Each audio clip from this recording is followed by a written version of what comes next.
Welcome back, everybody, to another episode of Candidly with Coffee. Welcome back. Merry Christmas. Merry Christmas, you guys. It is Christmas. It is. For us right now. For you guys, it is the 26th, and hopefully you're off, because a lot of people have the 26th off this year. Yeah, as they should, because, come on, today's a Sunday, you're off anyways. Yeah. It's like you don't really get a day off, so they got to honor that. No, I think they even are doing it for the post office.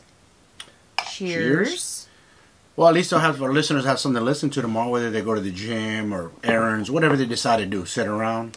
Yeah, so did you know that the 26th is Boxing Day? You know what that means? No. I keep hearing someone say it's Boxing Day, and so... I haven't heard that. I looked it up. So Boxing Day apparently is in the UK, where it's a day they go through their stuff and like give to the less fortunate. You box up your stuff that you don't need. Yeah. It probably comes from cool, man. The fact that you got new stuff. Yes. Like you always say, you got to recycle the old. Don't I always do that? You do. Whenever I bring in new things, I take out old things. Yeah, we did that today. Yeah. You have I've been to. organizing all day and kind of like researching. You like that though, right? It's kind of like, me too though, getting rid of stuff. It's kind of like you're letting a weight off your shoulders or something. I don't know. Yeah, it's therapeutic. Yeah. Because if not, guess what? You turn into a hoarder. You can't keep taking in. Things got to go out. Yeah. So. Yeah, that's how you get like too much stuff. Mm-hmm. And then you get too much stuff and you don't use it. And you don't use it. Never. It's just a weight. You're just pushing it to the back. And here's another thing. If you can't see it, you're not using it. Facts. Why do people have such a hard time letting go of things that they're not using or seeing or nothing though? They like have to ponder like it's a life decision. Like, listen, if you're not using it, get rid of it. If it's not worth something to you, like, is it valuable? Then get rid of it. No, but somebody else might use it. People usually will say, but what if I need it someday? I mean, okay. But I can't, honestly, like, even right now. Like with clothes. What are you going to use those old clothes for? You've already had it for years and you get a new one. I mean, recycle it. That's what it's for. I don't know. Or anything. Even right now, I feel like I have too much stuff. I feel like I would love, like, the thought of getting a dumpster to come outside of our house and park there. And then, like, just dumping stuff makes me feel good. Like, the thought of doing that, like, I would love to do that. Yeah, like taking weight off your shoulders. I just feel clutter stresses me out. Yeah. Well, we don't have a lot of clutter. We get rid of things quick, too. No, we don't, but why do I still feel, like, cluttery? I feel like tight, like in here in this office. I feel maybe that's like you. tight. I don't feel that way. You don't feel like there's clutter? No. I feel a little cluttery. I don't know. I hate that feeling. I hate that feeling. It's like a trigger for me. Like if Tyler comes in and says, "Wow, it's a little crowded in here," that will trigger me. That's funny. He does that on purpose to push my buttons. Yes, he does. I hate that. So, anyways, Christmas was good. Wouldn't you say? Yes, it was. Mm-hmm. And lots of food. Pigged out. Yeah. Too much. Enjoyed it. But it was good. Like, I felt like the family vibe was good. The entire family came. Mm-hmm. It's been since 2018 when we were all together. Wow. Been a hot minute, huh? Yeah, like there's always been somebody missing since 2018. So that was nice. It was nice. Like there's just lots of kids now, and it's just so different. Right. It's nice though. It was good. It was as good as it could be. Bittersweet. Yes. And kept your promise though to your mama. You said you're gonna keep pushing and have it Christmas every year and have a joyful one, and you did. Yeah. So. I did the best that I could. Yes. I think my dad was in good spirits too. Mm-hmm. Like that, I couldn't have asked for better, I think. Got tons of pictures, and if you're watching this on YouTube, I'll put up a couple of photos and stuff from yesterday, but we got a lot of pictures. It was just a good time. So hopefully you guys had a good time as well. Yeah. I'm liking our new, I feel like we have a good little our unit. Like we have a good tradition. Like where we kind of like, after everyone left, our unit, which is, Alyssa and Hi, which is her boyfriend, Tyler, and my niece was here because she's staying for the holiday. We all had a shot of tequila before opening presents. Where's mine? This is too big. That is not too big. No, it's not. That is not even just, it's not even Take this one. No, that could be deceiving in there. It's pretty wide. When was the last time you took a shot, Janine? Just cheers. Merry Christmas. Merry Christmas. And a Happy New Year.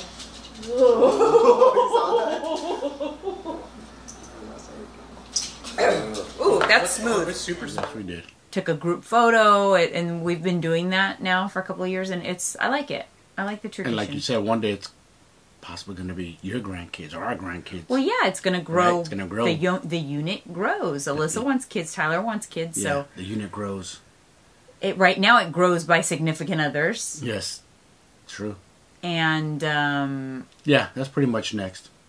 Yeah, because Alyssa has hers. We'll always kind of have a full house, I think. Yeah, I think so. In terms of even our immediate family, because like even Tyler and Nobby probably will join us at some point. Yeah, why not? Which is my brother, my oldest brother.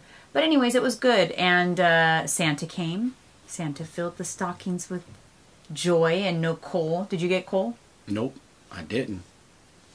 Shocked. You should have got some coal. I probably should have. So, anyways, I had to share this story because it had me thinking.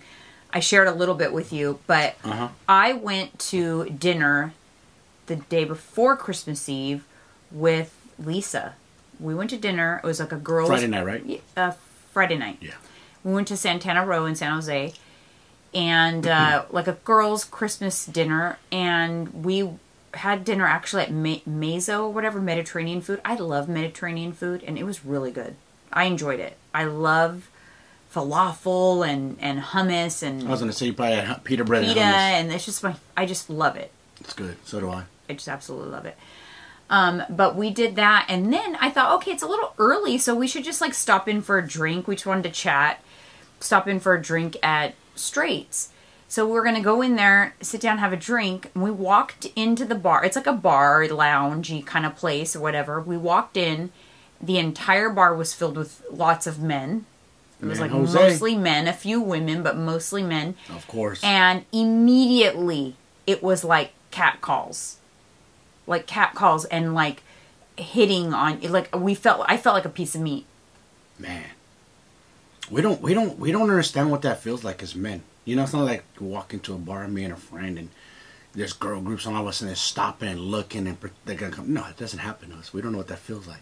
But I can imagine it's annoying for women, like guys just coming up and bothering you. You're just trying to mind your own business, you know. It was. I was very irritated. I bet. I was irritated, and Lisa was like, "What the heck? Like, what is wrong with what?" She was, "I haven't like." I guess walked into a bar in a long time, but is this what it's like? I don't remember it being so like aggressive. Like they were aggressive. I walked by and some guy literally grabbed my hair. So I assumed because he grabbed my hair that it must have been someone I knew. So I turned around. That's a no-no.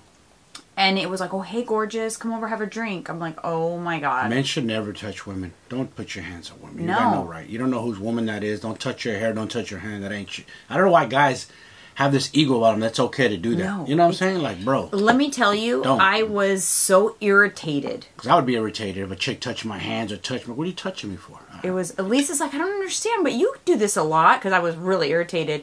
"You do this a lot. Aren't you used to this? You come to Santana Row a lot." And I'm like, "But I have Mike with me. This does not happen. It's not as aggressive." Of course. And you're like my safe zone, you know, so that it doesn't happen. My question is, like, why do men do that? I don't know. Desperate. They want to see. The funny thing is, they're not blind. They see you have a fucking ring on your finger, okay? Exactly. You see it there, plain as day, but still. They still got to feel like they got to try. Their ego, their male ego leads them to believe, like, let me see if I can pull that one. You know what I'm saying? It's like a game in the chance. And here's the thing where I struggle. It leads me to kind of be bitchy, I would say. Like, I act bitchy. Yeah. And then but I feel like it's warranted. And then it gives Can't be them, nice to them because they'll take it the wrong way. Like, oh, she's feeling me. She's into me. They start so you can't even floating give their them own ego again. Yeah, nope. Their bullshit ego. Oh my gosh. It's just, it's annoying. It reminds me of, I don't know if you remember, but during the pandemic, Santana Row opened up a lot of outdoor dining, and it basically became almost kind of cool. It was like an outdoor club. The entire Santana Row became a club. Yeah, the whole summertime, everybody was whining and dining and popping bottles like it was a club. It was kind of a cool we did vibe it for someone's birthday. They would not be able to recreate. It was very interesting. Yeah, it was. But people were like caged animals. Yes. And it was like that. Mm-hmm. They were like that. It was almost like that. Like, geez, like this is back to like pandemic ways. Yeah. Unfortunately, the ratio for men and women in San Jose is horrible.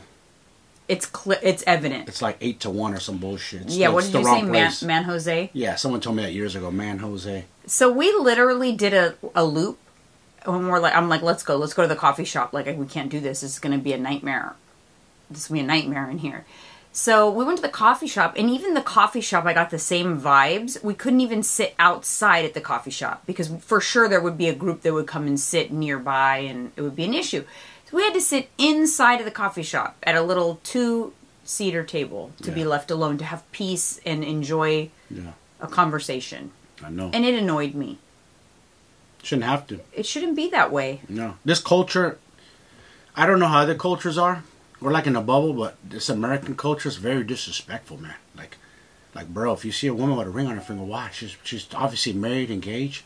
Go for the single one. Why? Okay. Why are you trying to take something you're taking? And why you want to mess with a man's woman? You don't know what her husband or boyfriend or fiance is capable of. What's wrong with you? So I was at Target the day before. I was at Target, and there was this guy kind of lingering a little bit around me, and I just kind of noticed. You know, I'm like, why is he? He kind of keeps looking at his phone, and he's looking up at the shelves. At one point, I thought, well, maybe he needs help. You know, because I thought maybe he was one of those personal shoppers, like a DoorDash or Instacart or whatever. Yeah. I thought maybe he needs help. He's like looking for something. So I kind of looked at him to see if he would like ask me the question. Mm-hmm. You know, like, where do I find this or that? You know, I was willing to help him. But then he didn't. And then like I went around the other aisle and he followed me on another aisle. And I thought, the fuck is this guy following me for? And he finally came up to me and he said, are you single? Are you married or what? He like kind of said it like abruptly like that. Like nervous. Yeah, like nervous. He was what he was doing was conjuring up the courage to come up to you this whole time. And then his nervousness, he spits out what he just spit out, which is the worst. Like, bro. I literally, you know what's so funny is you just said that. That's how I responded. I was like, bro, I have a big wedding ring on my finger. Yeah. What do you think? He was lingering around me long enough to see my hand. So when you told him that, what was his reaction? He's like, oh, yeah. All right. He actually... You know what you do? I got a word of advice for you. Next time say, buddy boy or bro, say, listen to me.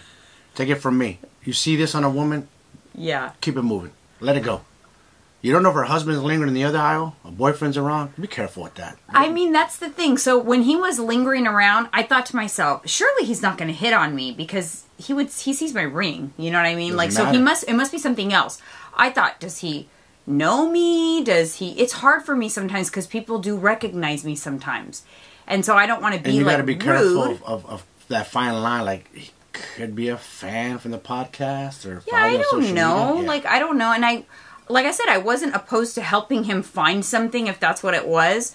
But when he said that, I was like, oh my gosh, are you kidding me? You've been lingering around me, followed me to 2 different aisles for the last like 5 minutes to ask me to like spit out, are you single, are you married or what? Like, that's not going to get your girl, bro. Like, even if I was single, that wasn't going to do it. That's your game? That's your line? That's your pickup? If you're a salesman, that's how you're selling yourself? Bro, no, that's horrible. My God, it's terrible. And then it happened recently too at another, when I was coming out of a Target. Remember I told you the guy who was watching me on the way in and watching me on the way out, and he thought it was like super cool in his fancy car at Target. Oh, he thought he was going to impress you with his car? Yeah. I'm like, this is terrible. And what did you say to him? What did he ask you? What was his line? Yeah, he called me over or something. I just ignored him. I don't know, but I don't know. Listen, here's the thing. I do not put off the vibes. I do not. I'm not the type of person that, oh, she's super friendly and flirtatious. Mm-hmm. I don't. Even before me and you met, you never would put off the vibes in the gym. You had this resting bitch face, like you don't want to be bothered. And my boss at the time was like, go up to her, go see if she wants to train. Like, no, bro, she looks like she don't want to be bothered. And I noticed the ring on your finger too back then, because I had a friend of mine inquiring about you. Yeah, well, because I was like, bro, you go up to her. She has a ring, man. You go do your own work. Like, he wanted me to go do like... because it was a couple years I had seen you in the gym before when I was still married. He wanted me to go do like hit homework for him. Get the fuck. I ain't not doing that for you, bro. You go up to her. Oh my gosh. But yeah, that's... You just kind of know. Leave some people alone. They don't want to be bothered. No. And in the gym, that's how I used to be too. When I would go to the gym. That's why I never spoke to you ever before. No. And let's see. I would have a hat on, low. Yes. Headphones in. Yes. And just be tunnel vision. Any men listening to this podcast, if you're single, if a woman has her hat low, earphones in, leave her alone. She don't want to be bothered. She's working out. Yeah. Leave her alone. Women aren't there to hit on guys like guys are there to hit on women. It's I don't think it's that hard to like... Leave them alone. Feel someone out if they're open to the approach. I just don't think it's that hard. No. Just no. People just... You know what it is today, too? No one has game, in my opinion. This is what I feel. Especially not like us, our era. Because everybody's DMs. And they DM 100 women and one will bite. That's all it takes. What did you used to tell me? It's a numbers game. It's a numbers game because my friend used to do it. He used to go on those dating sites and message all kinds of chicks. Like, shoot for the moon. And, of course, one or two might bite. That's the way it goes. He'd go out and do the same thing. Try to... Numbers game. No game, but just a numbers game. I know who you're talking about. Yeah, and I'm not going to say who it is, but he's the type of person who would reach out and touch. Yeah. Like, he'd grab the arm as you're walking by type of thing. And that just irritates me. You go up to girls, are you single? Can I get your number in the gym? Like, bro, get to know her first. Yeah, as a friend, are you single? Homie. Can I get your number? Like, break the ice differently, not that way. That's the worst. That is... You went for the kill all the time. Like, that's dude. the absolute worst. Yeah, like, you don't even hold a name or nothing. Nothing about her. I might not see her again. Well, too bad. You figure out what time you're there and try to show up at that time again if you have that interest in that woman. That's just the way it goes. And they see you around and maybe they get comfortable. Maybe you break the ice somehow. But you got to break the ice. Yeah, we broke the ice. So we broke the ice because, well, it was literally by chance. I was by a machine. And at this time I was now single. So I didn't have a ring on my finger anymore. I didn't even notice that, though. You didn't notice at that time? But I was working out, but I was I was still in my zone, and there was the hand sanitizer ran out, and you went up to the hand sanitizer to get some, and it was right by me, and you were pressing on it, and I said, oh, it's empty. It needs to be refilled, because I had tried right before that. Oh. And then I think I smiled. I must have smiled or didn't sound too bitchy when I said it, because you left, went and got a refill, came back, and then we started chatting. Yep. And then... it was all in your attitude, because if it would have came off like wrong, I wouldn't have said nothing to you. If I would have just been bitchy about it? Yeah, of course. Hell no. That's my house. That's what I looked at. Like, this is my house. You know what I'm saying? But I wasn't, though. Huh? I wasn't, though. You were not. No, you were not bitchy at all. Yeah, but you didn't hit on me still. No, that's douchey. Why the hell would I hit on just because you were nice or you told me? That's dumb. It was just that was our first conversation. Mm-hmm. And then I don't know how we continued after that. I think I asked you if you wanted to try the personal Yeah, and ironically, I had been scoping out you and a couple other trainers because I wanted to hire a personal trainer because it was like winter and I was getting ready to have like a single summer. I wanted to get in shape. Damn. So I'm like, I need to turn it up a bit in the gym. And so that's it. That's how it happened. So you asked me for a session, because you could offer free sessions at first, right? Like a free session? Yeah, like So I had a free session, and then I signed up after that. And then you were my trainer for a while. Yes, I was. And then we went on a date. Actually, we didn't even go... it wasn't a date, but we met after work. I mean, outside of the gym, I was already going to be out. And I told you where I was going to be. Mm-hmm. And that was kind of... The rest is history. And almost got me beat up on my first night. I know. Crazy. I know. Again, same. Because... Explain the story. It's crazy what happened so to me. we were out at a bar, and before I had said, oh, I'm out here getting a drink or whatever. If you're out, you should stop by. Because I knew you kind of like went out in that area a lot. But before you got there was a guy and his friends who were hitting on us, who were trying to buy us drinks or whatever. And, we had small talk, a little chit chat at the bar, nothing major or whatever. But when you came, you were obviously, I was there, I was kind of like meeting you there. You were meeting me. I was meeting you. So I waved you down like, hey, come over. And so you came over to me, and this guy felt like you were moving in on his territory or something, and he flipped out. Yeah. At first he was kind of be cool. Then he pops off with, "Oh, you think you're fucking cool, huh? Because you got tattoos and your muscles, because all your muscles and tattoos." I never said nothing. I'm just here meeting some friends, bro. And you looked at me like, "Do you know this guy?" I'm like, "No, I don't know him. I don't even know his name." He was starting to flex on me. I could feel it. Like, "Oh, hold up, what's up? What the hell's wrong with this dude?" Then he's like, "Oh, you think you're tough, huh?" And he started talking shit. Like, "Bro, chill out." And I'm like, "Relax, man. I'm just here to." And relax. I don't know exactly like what happened, but it was a scuffle, and I got actually pushed. I fell over. Because I was in the stool. Because I'm sitting here in this stool, you're sitting here. I don't know where your friend was sitting. Was she here? But the way he rushed me, where it kind of cornered us into the corner of the bar. It was a corner, yeah. And by the time this fool did that, he caught me super off guard. I'm used to like, all right, let's go step outside then if you really want to take it there. No, he bum rushes me. He's trying to wrestle me and hold me. And I'm like, I'm looking at the bar. I'm looking at everybody. By the time security's already coming over, trust me, I wanted to smash him. But I also started thinking about, damn, if I hurt this dude, or if I really let the beast come out, and you see that. The very first time we ever saw each other outside the gym. So I hesitated, and I didn't throw hands with this dude. And they kicked him out. Yeah, of course. And they gave us free drinks. Yeah, they gave us a round of drinks. I felt like such a fucking chump that I didn't whoop this dude for putting his hands up. Like, normally, I would have stomped him in the ground, but... And that was our first experience outside. I should have known. Yeah. And listen, that's not me no more. This was 12 years ago. I was a younger guy. A little bit more hot-headed, but now... No. But that wasn't your fault, though. He provoked No, he provoked me. I could have hit him, defended myself. He literally grabbed me. You know what I'm saying? Like, it was crazy. Bum rushed me. Like, I didn't think anything of it, so then it was over and done with. But apparently, you told me that it haunted you for, like, a long time. Like, it bothered you. Yeah. Because you gotta understand. I've been incarcerated. That don't happen. You know what I'm saying? Like, we don't play that. You don't touch another man, disrespect. You're gonna get dealt with fast. That's what I'm used to. He caught me off guard, and I don't know. I just didn't want. I didn't want that ugly side of me to come out in the whole bar and you witness it. You know, then that's a bad first impression.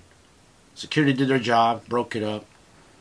You know, we still went on to have date, call it what you want, and enjoy our evening. Yeah. So it didn't end on a bad note. No, but that's just so funny that was our first like. I know, crazy. Dudes trying to fight me over you, and they're not even your men. I know, but I'm telling you, same kind of thing. He put ownership on me, just like how I felt when Lisa and I walked into that bar.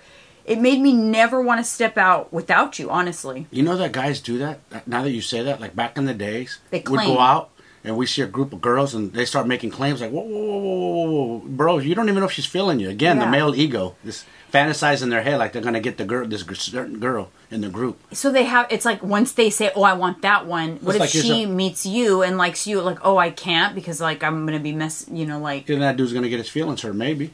That makes no sense. Though. Yeah, I don't. That's how guys used to. I don't know how they think now. I'm just saying in the past. Yeah, bro, can't do that. No, that's ridiculous. You're a dummy. You can't do that. You can't lay claim to something that's not yours. How do you know she's not even feeling? She might be feeling your boy. Yeah. Stop it. That's dummies. Terrible. Yeah. I sit up here and clown dudes all day. They're just clowns because it's stuff that they do. Well, and you know what? And how they act. You know, they have some manners and respect. Like, didn't your mama raise you better? Here's the thing at this bar. They were grown men. This is not a bar where there's young kids. I wasn't in a college bar. Straits is an upscale, like, restaurant. These are grown men, like 40s and up. Yes, of course. So this isn't, it's not like I wasn't in a place that, like... 20-something-year-olds. Yeah, because then you can understand. They're drinking, it's different. You're not in a, No, I was not in a place like that. So I was really just bothered that I couldn't walk in and have a drink in peace. It was crazy. We laughed so hard because it was like, are you kidding me? Like, this is ridiculous. Yeah. Like, damn. You guys are that hard up, huh? I know. We were like little, it was like, we were like little goldfish in a pool of sharks. Wow. Man, these guys are desperate, man. It's so bad. All right. Anyways, moving on. I wanted to, this is my hot coffee cheers of the episode. Yep. Hot coffee is, I watched a really good documentary. You actually fell asleep. Was it last night? Or the night? I think it was the night before. The volcano eruption. I watched a lot of it, but I fell asleep at the end. So there's a documentary on Netflix about the volcano in 2019 that erupted in New Zealand. Wakatani Bay or something like that? Yeah, and this is a volcano that is live. Like, it's a live volcano, so it's steaming, and they would bring tour boats from the cruise ship and just, like, tours to see this, to go to this island. It's an 1.5 hour boat ride to the island. So it's not like it's close to civilization or whatever. And an 1.5 hour boat ride in the ocean is effing far and long. Dangerous. Yeah, and while there was 45 people on the island, the volcano erupted. Yep. 45 people on the island. So it is a documentary. There's a lot of iPhone footage and just a lot of footage and a lot of first-hand accounts of what went down. Wow, that was really good. It starts out slow, so I want to warn you guys. It starts out kind of slow. Like get to the gist of this situation, but it's good. It's really good. Yeah. It's sad, but it also just made me think about, like, there was a lot of heroes in this story. A lot of people that went above and beyond to help people and to save people, and a lot more lives were saved because of it. Yeah. It just, like, doesn't it make you think, like, I feel like I know you would be like, you would save people.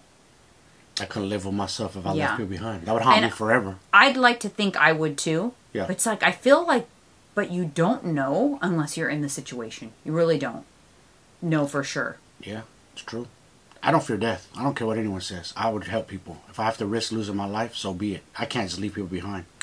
That's not in my nature. I also feel like, I don't know if it's, again, arrogance on my part or I don't know what, but I also feel like I would survive something like that. Like, I would not, I would at least make my biggest, hugest attempt to survive. I wouldn't give in or give up. One of the people, I believe she was an American with her husband or fiance.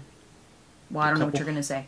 She had instinct the whole time not to be there. She knew it. She knew it. She knew it. She knew it. And her instinct was telling her. If my instinct's telling me that, I'd be like, babe, we got to go. And you'd be like, what? Telling you right now, we got to go. Trust me when I tell you. It's sad because she... her instinct was telling her, hey, she was like, this is not something I want to do. Like, this is not something I want to do. I'm going to oblige... It was their honeymoon. She was, I'm going to oblige my husband, but I don't feel that this is a smart thing to do. No, it's a live volcano. Why do you want to go mess with something that's unpredictable? And they had the track record. Every 3 years it went off. And that was year number 3. But it was the first time anybody was on the island when it went off. 45 people. Yeah. And half of the people were right at the crater. I mean, what do you expect? You can't be messing around with Mother Nature like that. She's unpredictable. You know what I mean? Like, I don't know. That's just me. First of all, I'm not putting myself in no dumbass predicament like that. Like, in danger, or you.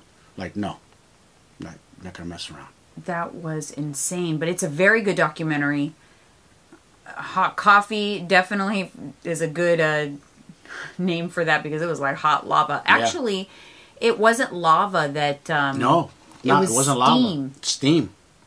It's different. Yeah. It was like a lake bed. Remember, the water was boiling. It was beautiful. It kept changing colors. Yeah, that's what people wanted to see. It was steam that literally melted their skin off. Yep.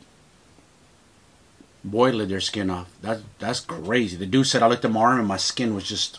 Well, they said at one point when they were trying to help people into the boat, like they would grab hands to help them in and it would slip away because all the skin would come off. Man. And you know how painful that is? Like, it is excruciatingly painful because all your nerve endings are exposed. Not only that, they said when they were driving back, you know, after they rescued everybody, can you imagine that not just the wind stinging your skin after being like that, but the salt water? No, but the water's the only thing that gave them a little bit of relief. They kept pouring water on them. Yeah, it was the air, the exposure was even worse. Ooh, man, yeah, that's crazy. Yeah, so I definitely recommend watching that. That was a good. Yeah, that was a good one. That was a good because I had never heard of it. Had you heard? Mm-mm. Did you know about it? No. Like, I had never heard of when it happened. And you know, my assumption, like a dummy, when we first started watching it, for some reason, you know what I thought of first? When volcano, I always think of it first, is Hawaii. I don't know why. Anytime I think volcano, I associate it with Hawaii. Like, Hawaii's not the only place with volcanoes, but for whatever reason, I always associate volcanoes and Hawaii. Because they have live ones there, too, that have acted up in recent times. I mean, aren't islands volcanoes? Or like, they're formed from the lava rock. Yeah, yes. Right? Mm-hmm. Because, like, you know, my parents are from the Azores Islands. Yeah, you see it. It's kind of cool. Sometimes when the lava's pouring into the ocean, you see the steam and then the rock forming. Pretty cool. Because the lava pours into the ocean and then it forms rock. Yes. And then that's what lava rock is. Lava rock. And then your island gets bigger and bigger and bigger. more rock. That's crazy. So I wonder how, like, my parents, their islands, like, what was that? That was like an eruption. I know. And it made, because, I was looking it up. There's volcanoes on the Portuguese? I think so. Islands? But I was looking up my dad's island because my dad was really proud of his island. They went, luckily, they were able to go back to Portugal a couple of years ago. So before she passed, they made it back. But my mom wasn't over the moon about going because she's like, your father's so excited about going to his island, but you can see that whole place in 1 hour. 65 square miles, Fayal Island. She said it takes an hour. Get me off this island. I'm bored. I see what I needed to see. 6 weeks. She said, what'd you tell me she said? I see what I need to see in 1 hour. We laughed so hard. Like belly laughs when she came back and said, like, because I asked her, Mom, how was your trip? She goes, ugh. It was great, but once you see what you need to see, it's over. They did go to a couple of other islands, but they're all small islands. Yeah. Her island's bigger than his, hers though, right? Is the biggest, Terceira, and it's where the American base is. It's like probably more to do there, more to see. But then it made me realize, I can't believe I never stopped to think about how small of an island my dad grew up on. They must all know each other's business. Of course. It's only from here to San Francisco. 65 miles and that's it. Think about it. Think about how many times they see each other traveling back and forth. And it's not probably like a dense population like here. No, not even.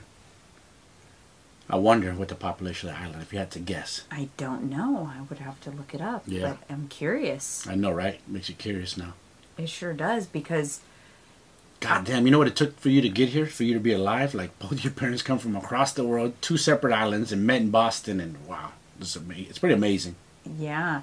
Well, my dad, I think we've talked about it before, my dad was told by a psychic on his island that he was going to come to America, and he had no plans to come to America at that time, or no opportunity, but that he was going to come to America, and that he was going to meet a woman here and marry and have kids and everything. She told him everything, like he was going to have 4 kids. And dude, the psychic either. And he's like, well, what do you mean? I have a girl, like, I'm going to marry someone from America. Like, I have a girlfriend. Like, he had a girlfriend there. In Portugal? Yeah. He left her behind?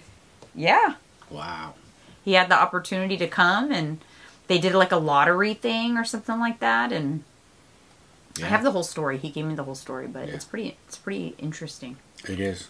It's not easy as people think it is to get to America, especially from a place like Portugal. And not just the mainland. He's on the islands on top of that. It's not even on the mainland. Yeah, and if you think about it, there was a lottery, so you had to do this application, and there was money you had to pay, and you had to get a health screening, and like there was all kinds of things, and he had a lot of barriers, but he overcame all the barriers. Crazy. In order to come. If he would have stopped, like most people do, right? When they stop and think about all of the obstacles in their way to get to a goal or something like that, they go, "Oh, it's too hard. Too many obstacles. I'm just not going to try." But you imagine he's coming from another world to get here. Doesn't know the language, doesn't know the culture, but it's like, I got to get there. No money, like but he knew. Crazy thing about immigrants is they just need to get here. They just know that they'll figure it out. They're like, I don't care. I'll be on the streets homeless, but watch this. I'll figure it out and I'll come up. They come with literally no game plan, but figure it out. It's crazy to me, like what our parents had to do, figure things out over here. I know, and you'd think like... And then we're born here, and then we take it for granted. That's the truth. We do. So many opportunities, and we squander them away because it's easy. We're here. But when people get here, they're hungry. It's a deep hunger. It's like, I got succeed or die trying something. There's no messing around. There's no barriers or obstacles. There's no stop sign. They go around it. They figure it out. That's the thing. And honestly, that's the key to success. Yes. Right? And I think that's where a lot of people fall short, is because they don't want to work through adversity. No. It's like, too hard. Stop, turn, stop, turn. I got to lose 50 pounds. That's so hard. Well, stop and think. Stop and think. If you do it now and you stay consistent for the most part, and you look back and a year passes by and you lost 20, 30. Okay, you didn't get to 50, but you're 30, 40 pounds lighter. You're close. You're close to your goal. Keep going. You've done. You started already. Don't stop. Keep going. Don't stop. Don't stop. Don't quit on yourself. Well, you know what you have to do? I mean, speaking of barriers and stuff like that, and what's stopping you from reaching goals, you know, we talked about setting goals. You do have to figure out what those barriers are. I know. Like, what is it? Yes. Because you've tried before, okay? Yeah. Everybody's listening to this podcast right now. This isn't the first time. If you're going to set goals, like we talked about setting goals, you're working on your SMART goals. This isn't the first time you've set goals. Nope. But why aren't you achieving them? Why?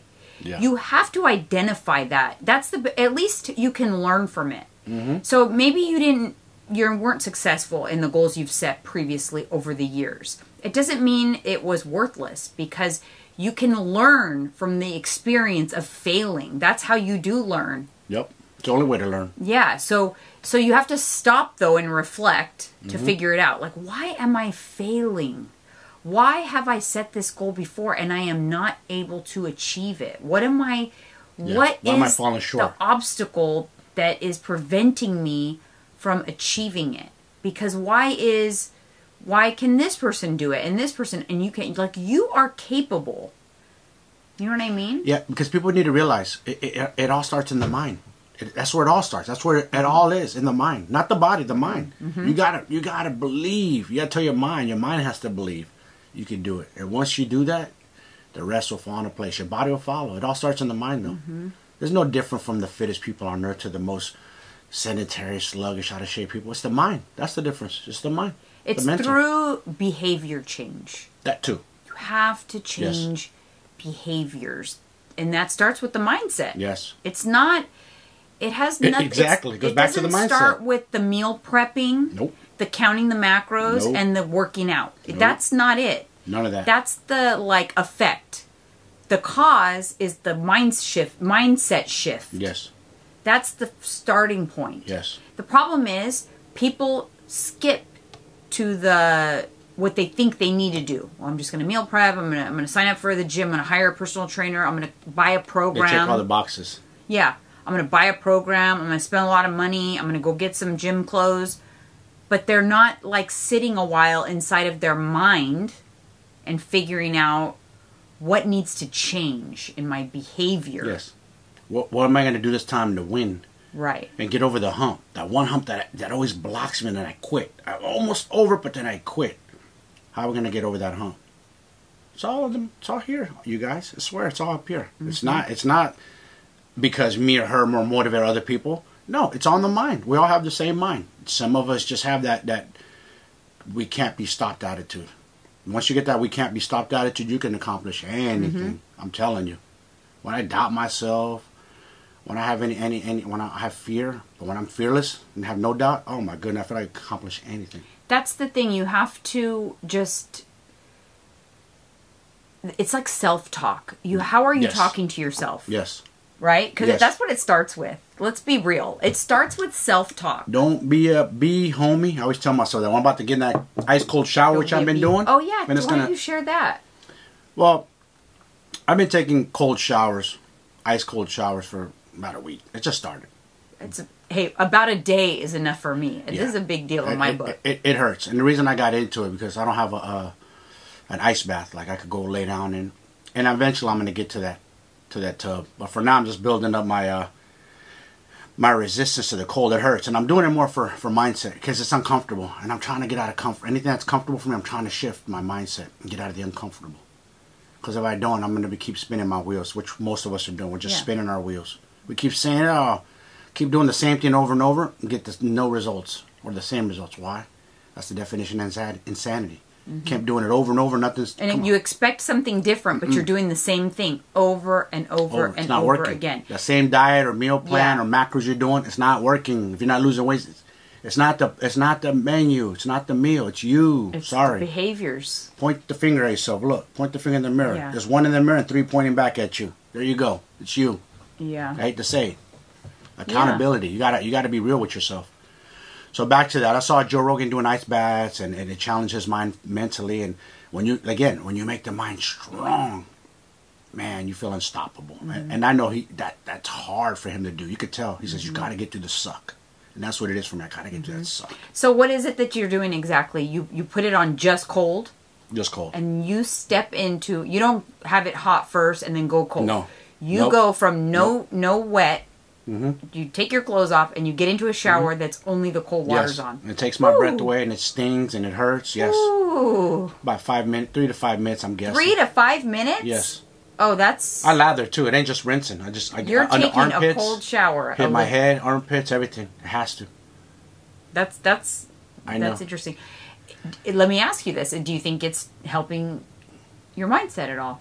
I think so. I feel like I'm pushing myself harder lately. Mental clarity is another thing that I'm hearing. Do it for. I feel energetic after. Like talk about a caffeine rush. That's for sure. Yeah, boom. He does it. Joe Rogan does it as soon as he steps out of the bed and goes right to the ice bath. I haven't completely done that yet. Right out of bed and into the cold shower. I'm gonna wait for a little bit. Yikes. That's a different level. I'm gonna get there though. Just can't think about it. It's got to do it. Yeah. Like I said, I'm not telling. Hey, listen. You guys try it, see if you like it, but I'm just trying to challenge myself and get to the suck. Yeah, and working out sometimes is getting to the suck. Sometimes you're not in the mood. I'm not feeling it. But once I break that first beat of sweat or two, oh man, it's on. That's all I need to do is warm up. Once I'm warmed up, I'm good. I'm autopilot. You know what they say? Comfort kills growth. Yes. Comfort kills growth. And you know who's one of the most disciplined people on planet Earth? He damn near runs a marathon every day. Is David Goggins. And even he admits to Joe Rogan, like, sometimes I'm just staring at those shoes for 10, 15, 20, 30 minutes. Like, mother, get your ass up and run. So he has to yell at himself. All right, get up and run. Self-talk. You do. Self-talk. He does it too. Though. You talk about David Goggins. This guy's super disciplined. But even him, he has to tell himself, stop being a bee, homie. Get up there and handle that. And you know what? Because a lot of people, one of the biggest things people complain about when it comes to like their healthy lifestyle, let's talk about fitness in particular, because people are way too sedentary. Way. But they complain lack of time.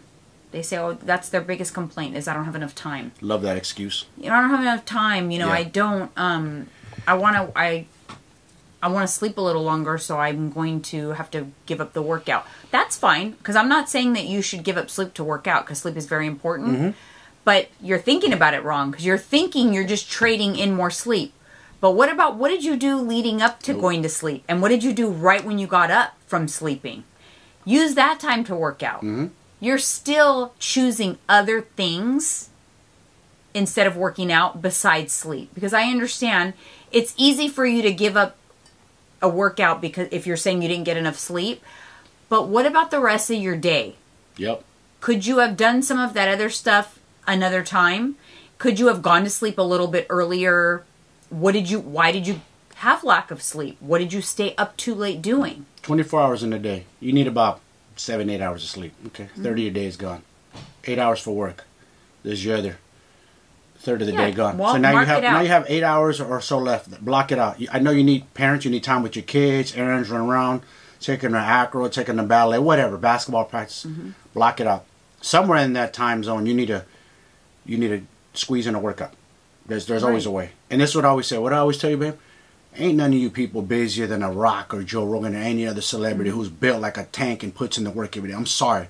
Those people are rich. They don't have to go to the gym. They're successful, but they do it because it keeps them disciplined up in the mind. That's why they're successful. The workout drives them to be successful. Again, you're not busier than any of those people I just named. So if they can find time to work out, so can you. I'm sorry. And here's my thing. You don't work 7 days a week, right? You've got a couple days off. So if the work day, it's too hard during those weeks, then you should be definitely getting in on your day off. Yep. But here's the other thing. Maybe work is crazy right now, so you aren't able to get your workout in. But what about the other weeks? The weeks before work was crazy, or the weeks after work is crazy. Are you consistent then? Because if you are, that's okay. Every once in a while, you're going to have a crazy week, and you're going to not get your workouts in as much or whatever. But what does most of your days look like? Yep. What you do most of the time matters way more than what you do some of the time. So if some of the time you have to skip it because you need to get more sleep or work got crazy or whatever, that's okay if most of the time you're doing what you need to do. Yep. Most of the time, when it's more in your control, you're getting the things you need to get done. Yep. Can you cut back on TV time? Can you cut back on Instagram screen time, Facebook, TikTok, whatever social media platform you're on? No, I can't. I'm addicted. Okay, well, go do cardio and go look at your screen and kill an hour right there. Yeah. While you're waiting for your kid to get out of ballet practice or basketball. I don't know. There's ways around things. I'm sorry. Yeah, for sure. I don't believe in the I can't or stop. There's always ways around barriers. I'm sorry. Yeah, and as we're just, we're getting into we're closing out the year. Yep. So it's time to really start thinking, what is it that you want to accomplish next year? Yes. And what are you willing to do differently this time that's going to get you closer to where you want to be? Yep. And it's going to require being consistent, disciplined. Yep. Going through the suck. Going through the suck. Yes. Some of it sucks. And this dude, Wes Watson, said it best. He goes, if you're not suffering losing weight, if you don't know what fat loss feels like, if your stomach's burning from losing fat, embrace it. It's losing fat. It's what it's supposed to do. Yeah. It's not supposed to feel good. You're not supposed to be feeling full. Oh, I'm so full. No, you got to go through the suck a little bit. You do got to go through the suck. That's what separates the discipline from the non-disciplined. The people who are motivated and not motivated. You got to go through it. There's no way around it. Yeah, it's like I can give you all the tips and tricks in the world. Doesn't matter. Do all the things with your meal plan, with your macros. But at the end of the day, if you are expecting to not suffer at all, yes, you are in for it. Yep. Because it is not a natural state for us to be losing fat. Our body doesn't like to do it. It doesn't. It doesn't do it happily. Nope. And so if you're not feeling some type of way, some of the time, you're not losing fat. Yeah. I mean, that's the, and when you're feeling like crap and you're like, but I'm hungry. Well, it's okay to be hungry. Some people, they buy into a lot of there's a lot of people on social media that'll, be like, oh, it's not enough calories. You're not eating enough and you shouldn't feel hungry and fuel your body. Blah, blah, blah. Yeah. Okay, but at the end of the day, sorry, you do feel hungry sometimes. Yes. And you do feel deprived sometimes. Yes. And you do have to go through periods of that where you got to suffer a little bit sometimes in order to get to where you want to be. Because if it were easy and you didn't have to suffer at all, everybody would be there. A lot of doctors and a lot of pharmaceutical companies would be out of business right now if America turned their health around. They don't want that. I'm telling you guys, they don't. They love us going to the doctors. They love us being dependent on the pills and the medicine. And, man, the medicine's in the damn gym. I'm telling you. Go work out, because if you get your mental strong, the body will follow. It's the best thing I've ever done for my life, for my mental health. Not no pills. That don't do nothing. It's all about in there, putting in work, going through the Yeah, I mean, honestly, my opinion, I would say, just even being a macro coach and, working with clients, the biggest thing that I notice, even with my clientele, or especially my macro clients, so not as much my body bootcamp clients, but my macro clients, very sedentary. Damn. And what they want to accomplish does not line up with their behaviors, because a lot of times they'll cite, my goal is I would like to put on muscle, I want to lean out, I want to lose body fat, and then when it says what their activity is, they say sedentary. Ooh. You cannot, though, that doesn't match up. Nope. That doesn't match up. You can't put on muscle and be sedentary. Nope. It's impossible. Yeah. So that is what I notice a lot of, and that's why I have been, just talking a lot to my clients, especially about, come on, we need to commit to moving more. Yeah. Because we do not move enough, and these computers that we sit in front of, our devices, all of this stuff has made it even worse. Like even kids, this is the problem. Kids used to be so much more active, out playing and activities and things like that. But now they're on video games and their devices, and now the obesity epidemic is in kids. And I hate to say this, but those kids are in for a terrible life. If they're already that big and obese that young, it's like, dude, you have no idea what lies ahead. Yeah, it's a hard life. You're going to probably be a diabetic by the time you're a teenager. Yeah. You might have heart issues, a lot of stuff. Things that can be prevented very easily. Kids should not be overweight. There's no excuse for that. I'm sorry. I was skinny. Why? I played. I went outside. I played sports. I was active. I mean, you know what I attribute it to?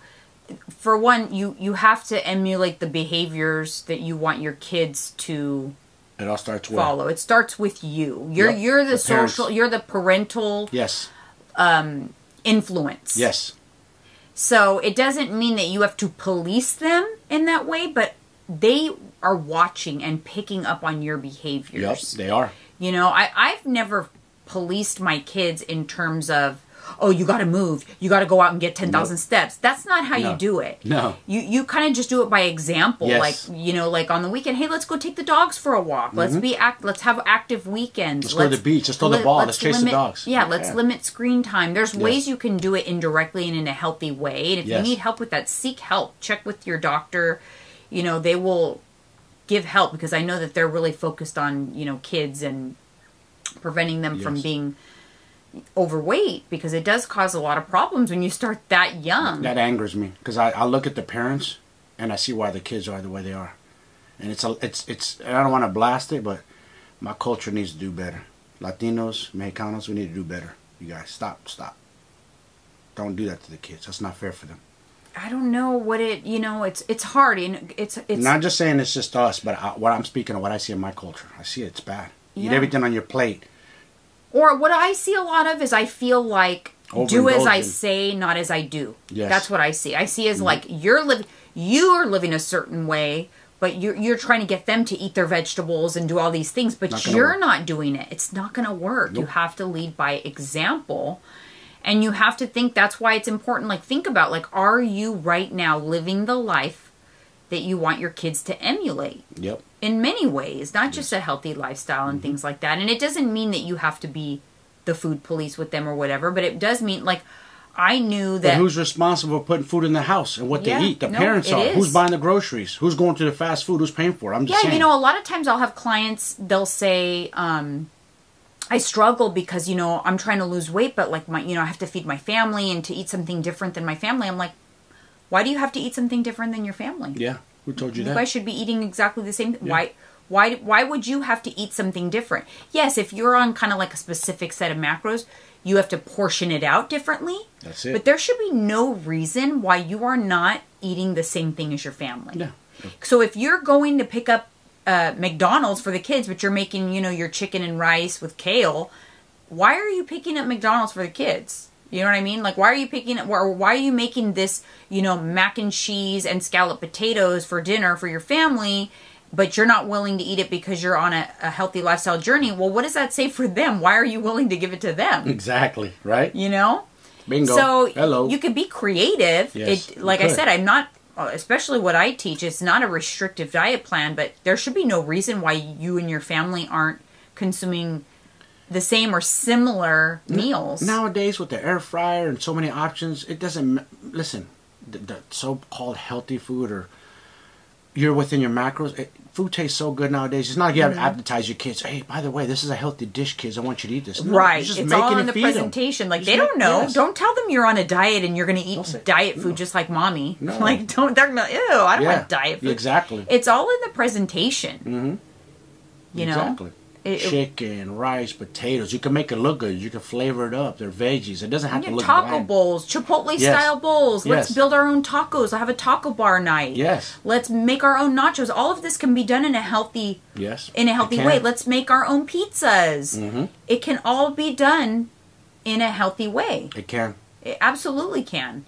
So it's, again... What did we talk about earlier? It's in shifting the mindset. Yes. You are not on a diet eating diet food. No. You are on a journey. Yes. Get that diet out. A healthy lifestyle journey. Yes. And your family should be on it with you. And they don't even need to know.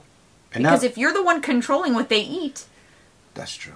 And not only that is, again, I'm going to go back to it. When you're super disciplined, motivated, you're following your journey.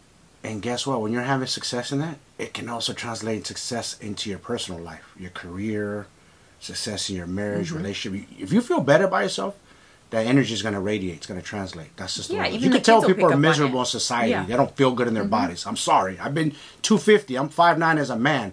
That's not even like super heavy, but I feel disgusting. Can you imagine men my height at 300, 350? Yeah, and the women walking around 250 that are my size. Not only that, you sweat a lot, you slept a lot. Remember that? You were uncomfortable. Like when you would sit down, you would like shift your clothes, and you were just uncomfortable. I can't believe I let myself get to that. I mean, I was uncomfortable. I remember it, and I was extremely uncomfortable. Extremely uncomfortable. I was a stroke waiting to happen. Yeah. Yeah, and that's another thing. Stroke waiting to happen.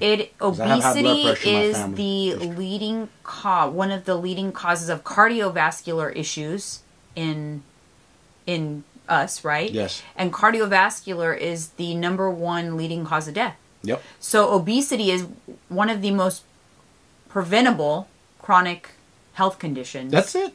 I gotta do is lose weight. I know it sounds generic. Oh, is that easy? No, it's not. It's a journey. It's not. But you can turn it around. But you got to be willing to go on the journey. And yes. remember, the journey has a lot of twists and turns. Yes, it does. Is it always going to be fun? Is it going to suck? Yeah, it is. It's not always going to be fun. Mm-hmm. Isn't it days like you question yourself, why am I doing this again?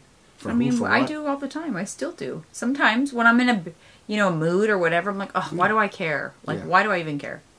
You're the most vain with yourself. I can be, yeah. But that's good. Everybody has it keeps yourself in check, though. You keep yourself in check because of that. But I like feeling good. Because when I feel good, I'm just a nicer person. Of course. I just feel better. I feel like I put forth good energy into the universe when I feel good. Mm-hmm. And I think everybody does. Because that's what we are. We're energy. Mm-hmm. Inside of this capsule, this body of ours, this vessel, we're energy. Mm-hmm. The energy dies, your vessel dies. When the vessel dies, the energy goes elsewhere. The energy goes elsewhere. Mm-hmm. That's what I believe. Yeah, goes elsewhere. All right, you guys. Well, this was our Christmas Day episode. So as we begin to start to think about these New Year's resolutions in a few days and things like that, think about these things. Are you ready to change behavior? Are you ready to get out of your comfort zone? Now's the time. Upgrade your life. It's time. Get a better position at work. Level up. Man, there's so many things that this lifestyle leads to. It could change your life. It's all in the mentals. And right now, I don't want to keep going back to mental health. We're in a crisis. So the only way to combat that, in my personal opinion, one of the strongest ways is by working out and going through the suck. Absolutely. All right, you guys. Thank you so much. We'll see you on the next one. See you.